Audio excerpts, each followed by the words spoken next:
Hi, I'm Jannie LaRoux, Dr. Jannie LaRoux, associated with IBR Human Resource Management, and I do the residential for that as well. And I'm so glad that you can be part of this theme today because my theme is virtue practices that inspire. It's to optimize the performance of organizations in a post-COVID environment. However, as a side note, we are not yet in a post-COVID environment, and we are still figuring out what the best health options for the future will be. So just a preview for what I'm going to attend to and have a look at the agenda. We are going to discuss the impact of COVID just shortly because you all know that. The 5 R's of virtue practices that inspire, then a short summary slide and also a question and answer session. But if you would like to post your questions, you're more than welcome to drop that in the chat. So we'll discuss it as we go along. So let us start with the impact of COVID. And I mentioned 3 points. 1, life as unusual. We already knew about hostile takeovers. We knew about globalization, the speed of life, social acceleration, technological acceleration, and much, much more. But what we all didn't realize was the effect that COVID-19 would have on the whole global and local context, not only in economy, but on all the relationships we have, as well as the ways and means of work we were used to do. We had to adapt to life as unusual, and we are still in the grip of it. The second one is the accelerated VUCA effect. We already noticed that we are living in a so-called VUCA world, which makes leading and prospering in the 21st century different and difficult. Like volatility, change is unpredictable and even more immediate than before. The U for uncertainty. The present is unclear, and we can't just accept that the future will be like the past. Complexity, the C. The number of interconnected factors increase so much that it can cause confusion and, in some cases, even chaos. Ambiguity. The tempo at which things evolve create a lack of clarity, and sometimes we are not even aware that the context already changed. And then entered COVID-19, which of course accelerated the VUCA effect. I need not inform you about the changes it brought. For example, education for one changed as classes moved online. With no way to physically meet internationally, we suddenly had to adapt to use virtual meetings. We now needed to work from home, whilst at the same time we have businesses and buildings and offices at a lot of expense without us being there physically present, and we still need to pay the bill. More people moved onto online shopping, and wearing a mask, as we all know, became part of life. I recently had my first in-person meeting with IBR MBA students for their human resource management residential, and they're all welcome to be physically present in class again. As a leader, taking into account the impact of COVID, I'm part of a special type of organization called a church or a community of faith. And as a pastor, I'm in a leadership position, and we encourage that everybody is a servant leader and anyone can lead from where they are. As a leader myself, I soon realized that the impact of not gathering physically not only affected the community of believers in a relational sense, but very much so in a financial sense. Churches in South Africa are not aided by government and must find their own funding. Usually, this funding is in the form of offerings at the service, monthly or yearly tithing, and events we organize like concerts or selling meals, etc. And we also rent out the church buildings for weddings and other meetings or gatherings like the community needs. As people lost their jobs, however, families and friends tried to support each other financially, which brought about fewer financial offerings for the church and the NPO we created. Initially, we were not allowed even to have people in gatherings, and later on only in small numbers. Although we went online with our sermons and check-in videos, we realized not everybody had the internet capability for all of this. And somehow it is easier to ignore the request for finances when it is asked online, whilst in a building when an offering plate is sent around, it's harder to ignore. The outcome, our income decreased dramatically. A few years ago, we used most of our capital to build a second macro hall, and the income it generated slowly increased. So we were not actually worried, as this was an asset for the present as well as our future needs. The town itself is still growing in numbers, and we want to accommodate as many attendees as possible. We also built it to aid the community, as there is not such a large gathering place in town. But the effect of COVID-19 regulation seriously hampered our cash flow, and it impacted our projected financial growth. A few years ago, we also started a non-profit organization which was able to issue receipts for the deduction of donations from income tax. In theory, we hope to attract more and even larger donations because of this, especially from the business sector. This NPO supplies food and help for the poorest in the community. During the COVID-19 pandemic, the NPO formed part of a group which was called the COVID Food Parcel Project. They were able to secure permits to work in the areas of greatest need as an essential service. They also supplied food to the 5 soup kitchens to distribute. More than 600 people, mostly children, were reached by these soup kitchens. And they could increase the number of days during which food was provided. By the end of last year, more than 1,500 food parcels were delivered. And during the Christmas season, they could also provide bags with sweets to the places of refuge, as well as to more than 425 children. But even the NPO struggled during the pandemic, as businesses had to cope with less income themselves. As a leader, I had to do what Jack Welch, the former chairman and CEO of General Electric, once said: face reality as it is, not as it was or as you wish it to be. And as a leader of a community of faith, as well as in the community, I also want to keep in mind what Rick Warren, famous author of the book The Purpose-Driven Life, said. He said, faith is facing reality without being discouraged by it. The way we optimized the performance of our organization in a COVID-19 state of emergency led me to describe our process as the 5 R's of virtue practices that inspire. This is our journey, especially mine, for optimizing. Inspire, as a backdrop to the next slide, inspire comes from the Latin word meaning to inflame or to blow into. In general, virtues are what you or your organization or business believe are important in life and work. Virtues are the core characteristics and moral behaviors that guide your attitude as well as your actions. They determine your priorities and serve as a guide to act one way or another. It's the moral excellence for the greater good.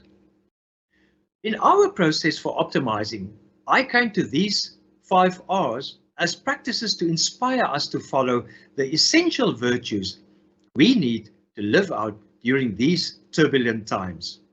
And you can see on the slide, these are to reassess, to reanalyze, to realign, to release, and to revive.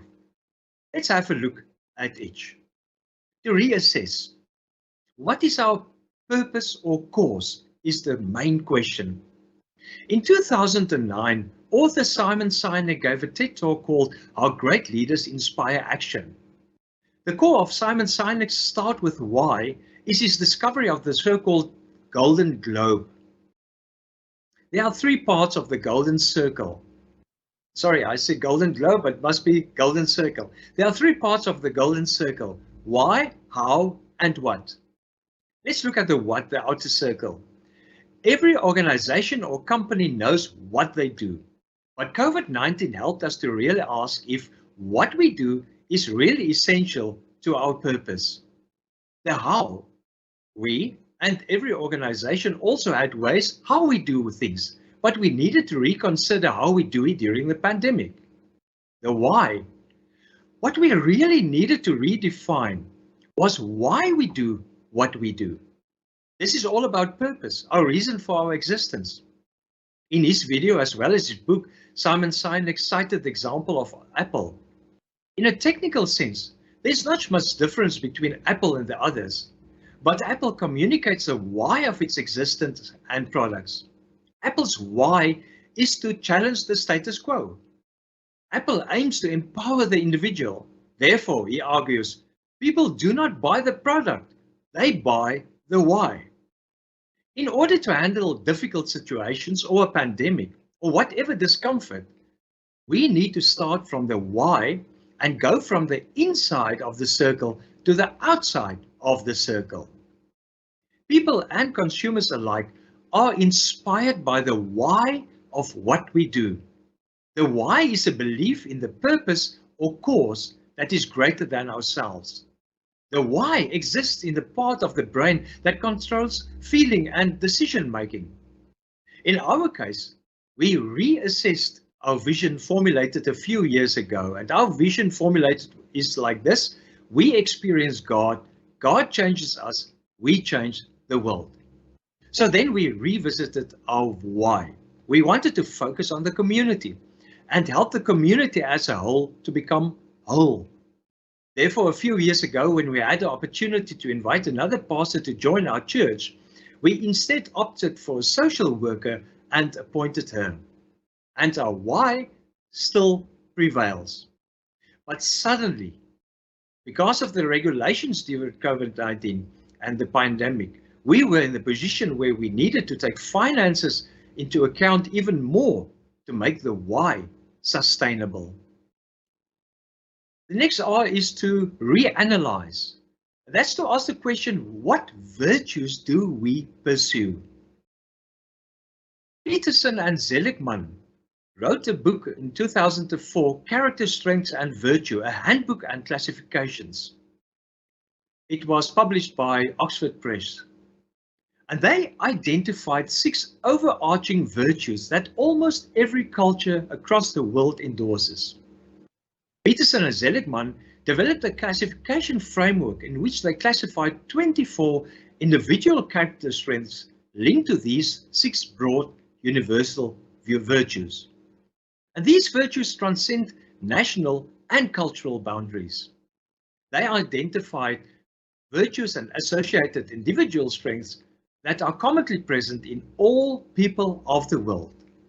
Just to take note of those: wisdom and knowledge, which includes the cognitive competencies of creativity, of curiosity, of open-mindedness, the love of learning, and perspective.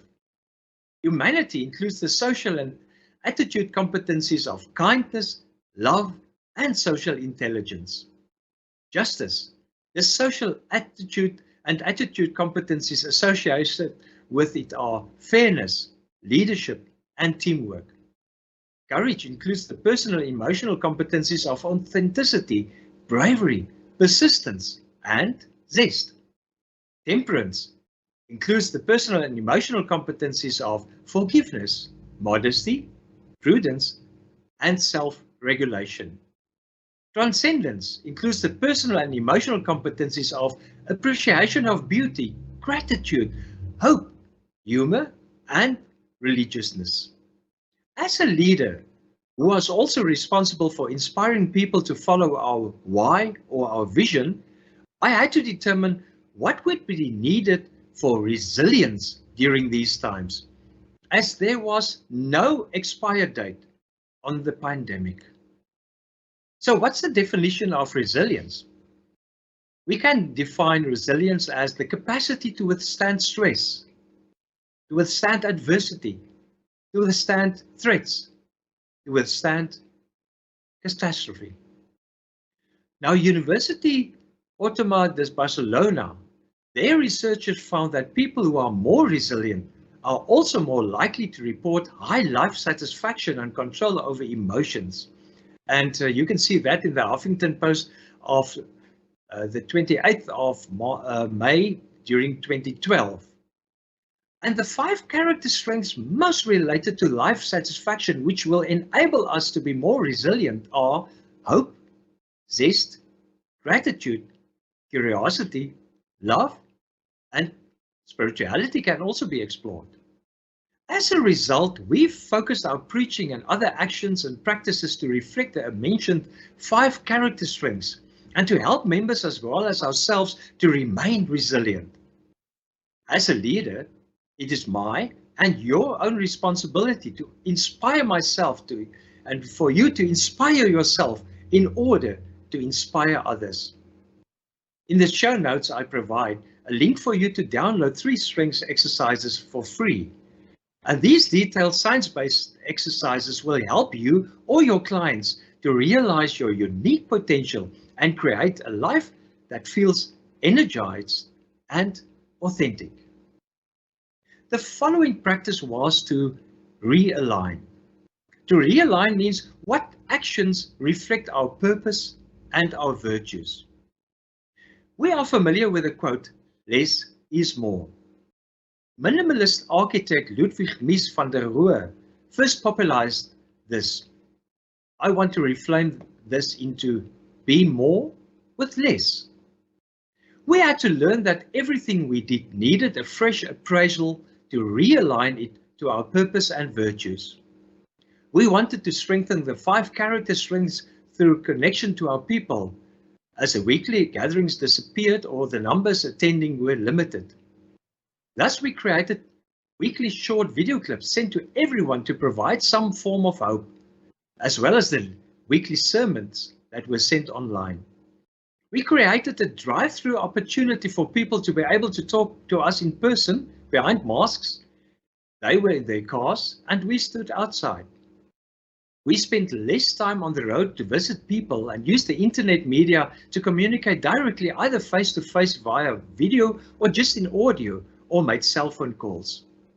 We sent SMSs and WhatsApp to each and every family, and that's quite a lot of work, taking into account we are a congregation of about 2,600 members. We sent advice on ways to cope and reminded all that we are available for counseling and coaching, as well as giving tips to how resiliently cope for the best.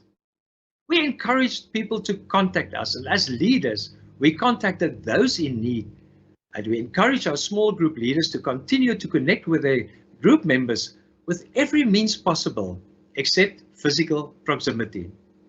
And we were honest and we were vulnerable about our own feelings, our own struggles. And all of this also appeared on our Facebook as well as webpage and was updated diligently. The fourth practice we had to do was to release. We asked the question, what resources add value to our virtues? Now, this question can also be asked in another way. What resources do not add value to our virtues? We need to define both. Let me illustrate. How do you trap a monkey? According to tradition, certain indigenous tribes would hollow out a coconut or something similar, leaving a small opening as well as some fruit inside as bait. It's then tied to trees that monkeys frequent. And when a monkey puts his hand inside the coconut to grab the fruit, his hand forms a fist around the fruit. And now he's caught because his hand cannot fit through the hole in the coconut. And all the monkey needs to do is to release the bait and let it go free. However, normally they are not willing to let go and instead captured by the captors. I know this is the same trouble all of us face when faced with the reality of COVID-19 and its severe effects on our well-being and finances. We learned we had to release. We had to release our resources in order to stay inspired. Some of the resources we have are our 2 buildings. Usually we mostly use it for our own purposes, but we opened the hall of the small church to become a place of refuge during the harshest time of winter for the people living on the street, true to our values. We also made the building available for another church group from a different denomination to gather when some of the COVID-19 regulations were leveled down. The larger building was made available for meetings of other organizations, and therefore we did it according to our why, namely to be of use to the community. Not only were the buildings repurposed, but we also released people. A few years ago, a couple of our congregation received the call to do missionary work in Madagascar. They went in person and stayed there for several years. We helped financially, and they also had other sponsors. One of the principles we follow is to disciple people, and they must in turn disciple others. When it came to realign our vision and our purpose and the resources, we had to take them into account as well. And we realized this couple must commit themselves to teach and raise leaders within that community. Therefore, they did not need to stay there full time, but can visit occasionally to teach. The people in that community had to own their own why. Our missionaries must support them, encourage them, and not make them dependent on them. Therefore, we had to release some of our own people from the original intention. But then another financial factor suddenly arose. In normal circumstances, having the income from our members, our functions, as well as renting out our buildings, we were able to fulfill our commitments and invest in new projects. Last year in July 2020, our financial advisor informed us that we only had enough funds to keep going until the end of September 2020. According to our pre-COVID projections, the income we received monthly without taking any increase into account would keep everyone financially on board until my retirement, which was supposed to be in July 2022. Pre-COVID, we were looking forward to an increase in financial sustainability as the town is still growing and more apartments and houses are built with a likely probability of more people joining us. The effect of COVID-19, however, had such a negative effect on the flow of finances that the offer was for all the personnel to immediately take a pay cut as well as no bonuses. And during that time, there was no indication of things getting better. So I, as a leader, realized it will only be a matter of time for more pay cuts and even layoffs for personnel. I had to dig deep into my own why. I had mentored and discipled 2 younger colleagues who were chosen to be my successors. I had full trust in their ability to lead as servants. I also had full trust in the capability of our church board and other leaders. I had to face it. I was the most expensive of all. I was the closest to retirement. I did not personally want everything we worked for during 28 years to just go downhill. And like the monkey, I had to open my hand and release what I was used to in order to free all. After prayers and deep conversations with my wife, I made myself available for voluntary retrenchment. Leaders must lead. And as a servant leader, I had to make the hard choice. I also made the choice to keep on living inspired. So I started my own inspirational website called Inspire Guru, mostly in Afrikaans, but it will also migrate to English. I'm still a member of the church. The younger leaders are doing great, and the church and NPO are gaining momentum. We also had to release the way we network. Normally we operated only with churches from the same denominational and congregational network, but our NPO now is part of other organizations, and they all started this store where they sell things that people donate. It provides an income for all. So we had to release preset mindsets. We had to release ourselves in order to gain momentum anew. The last practice is revive. Like I mentioned in the beginning, inspires from the Latin word which means to inflame or to blow into. We cannot predict which wind will blow, and we certainly did not expect the COVID-19 to blow us in such a way. But we can set our sails to catch the wind of opportunity, because in every situation there is opportunity as well. The church already made some other plans. There's new energy. They made the mind shift that smaller groups are also important and do not measure success in attendance like in large groups like before. The church is even now more open to the needs of people because of the shared vulnerability and authenticity. We all, each one of us, constantly need to rebrand and constantly rebuild in order to catch the wind of this opportunity.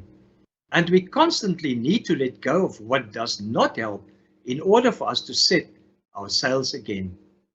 When we act with courage, revival happens, and others will experience the revival and join us all in inspiration. I like this quote. Antoine de Saint-Exupéry said, "If you want to build a ship, don't drum up the men to gather wood, divide the work and give orders.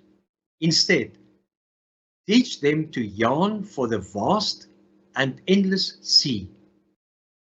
If you know your why, the what and the how will follow, and the virtue practices will help you to live inspired."